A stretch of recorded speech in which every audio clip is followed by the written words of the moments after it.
us one thing, it's that people were just as confused and immature in the Middle Ages as they are now. From unsolvable codes to 13th century penis doodles in the margins of Bibles, history is like an all-encompassing high school cliche that never comes to an end. These books span the course of written history, and they're all utterly bizarre. Written in a language that no one understands and filled with illustrations of surreal, impossible things, Codex Seraphinianus is possibly the strangest encyclopedia in the world.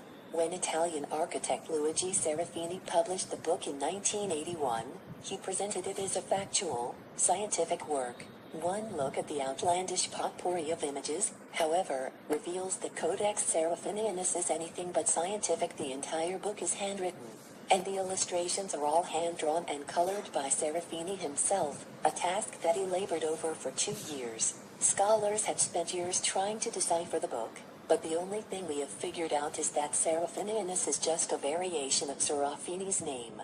As for the book's language, the alphabet has about 24 characters, and relates to absolutely nothing else humanity has ever created.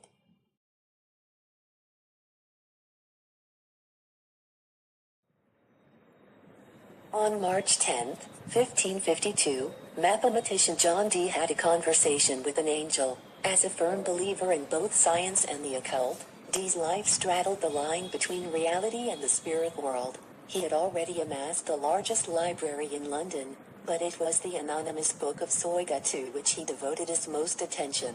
The book was a conundrum. Over 40,000 letters covered its pages, but they were arranged in a haphazard fashion that made little sense. As Dee worked tirelessly to translate the code, he slowly realized that the Soyga was an in-depth list of magical incantations. The biggest mystery of all was contained in the last 36 pages. Each page was devoted to a table of literacy code which Dee never managed to crack. So he decided to go beyond our world for the answer. On a trip to continental Europe, Dee enlisted the help of a spiritual medium to summon the Archangel Uriel.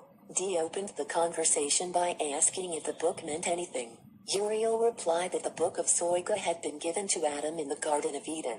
When Dee asked for help translating the tables, Uriel replied that he didn't have the necessary clearance. Only Archangel Michael knew the secret.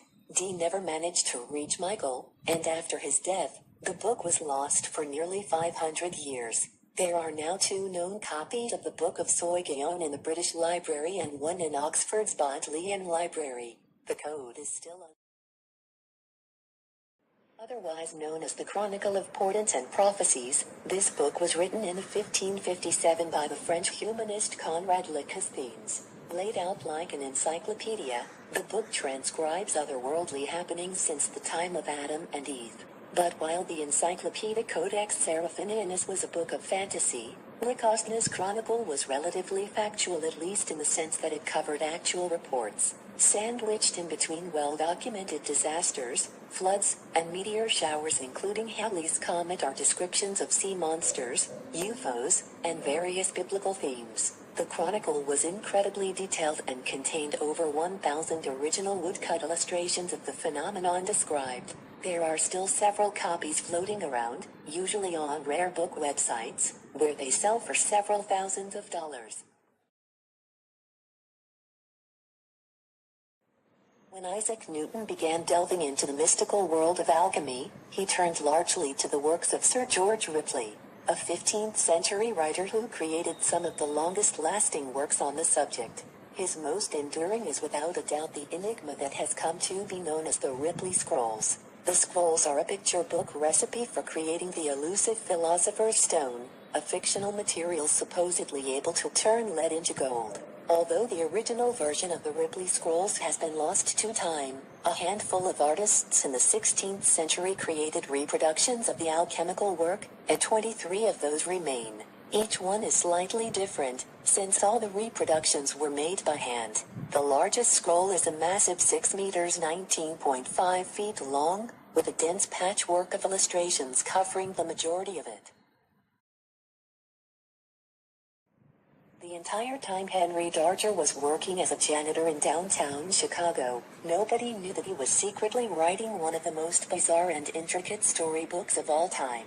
When he died in 1973, Darger's landlord discovered a 15,000-page manuscript entitled The Story of the Vivian Girls, in what is known as the realms of the unreal, of the Glandico-Angelinian war storm, caused by the child slave rebellion. The book was immense, a sprawling epic composed of more than 9 million words and over 300 watercolor illustrations, most of which were made by juxtaposing images from magazines and newspapers and tracing over them. Some of the final illustrations were laid out on massive sheets of paper over 3 meters 10 feet wide. Nobody really knows how long Darger worked on the book, although it's believed to have been decades. He lived in the same cramped, single ring-room apartment for over 40 years, and he never spoke a word of his lifelong dream to anybody. Calling Popova bizarre is probably inaccurate. In the correct context, it's no more unusual than any book of mythology or history. But from an outside view, this tome is breathtaking. Written over the course of centuries by an unknown number of people, Popova covers the entire span of Mayan history and mythology taken straight from the mouths of the 16th century Maya. In the early 1700s, a Dominican priest named Francisco Jimenez journeyed into the heart of the Mayan civilization and began transcribing Popova, which means Book of the People. Jimenez's original text was written in 2 columns, one for the original Quiche, a language of the Guatemalan Maya, and one in Spanish. It's because of this dual version that we still have a relatively accurate version of the stories, even after 4 centuries of translations. As for the book itself, its content covers everything from the creation of the world up until the time it was written, sort of the Mayan parallel to the Bible. One of the most mysterious books in existence today is a work known as the Rahagsi Codex, commonly spelled Rahan Codex. Not only do we not know what it says, we also have no idea where it comes from. In the early 19th century, the manuscript was donated to the Hungarian Academy of Sciences in the city of Rahank. But that's where the trail tapers off. One of the reasons the Rahan Codex has remained undeciphered for so long is its apparent alphabet.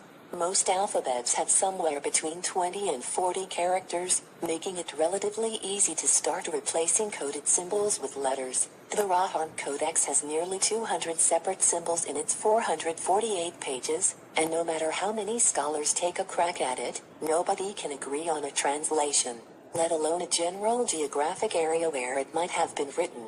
Guesses range from Hungary to Romania to India. It's such an impressive code that scholars in the 19th century concluded that it had to be a hoax, although these days it's believed to be genuine. If you want to take a crack at it, you can access all the pages online. The history of the Codex Mendoza reads like the plot to an adventure novel. Following the long and bloody conquest of the Aztec Empire, the Spaniards claimed their region of Mexico as property of the Spanish king, and they instated Antonio de Mendoza as the new empire's first viceroy. One of Mendoza's acts as ruler was to commission a history of the Aztec people, which he sent via ship back to Spain. On the way, French pirates seized the Spanish ship, killed everyone on board, and plundered its storage hold.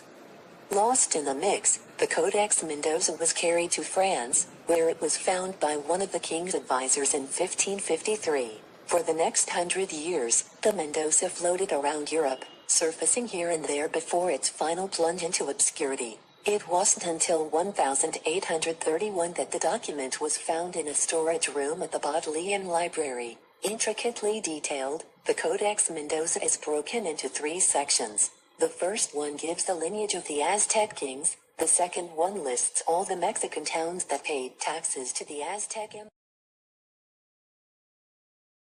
Dancing Lessons for the Advanced in Age is a Czech novel written in 1964 by Bohumil Hrabal. It's a story about an old man who walks up to 6 women sunbathing in the middle of a city and just starts talking about things that have happened to him in his life. It sounds like an average setting for any normal literary work, except for one thing: the entire book is only 1 sentence long. And we're not talking about a Hemingway-esque for sale. Baby Shoes, Never Worn Sentence. Hrabal's book is 128 pages long, making it just a little shorter than The Great Gatsby. Hrabal was known for using lengthy sentences in his novels. a style which helped him combine a sense of both sadness and comedy in a single event. He's considered one of the greatest Czech authors in history, and Own Sentence or Not Dancing Lessons has been called the best book you'll never read.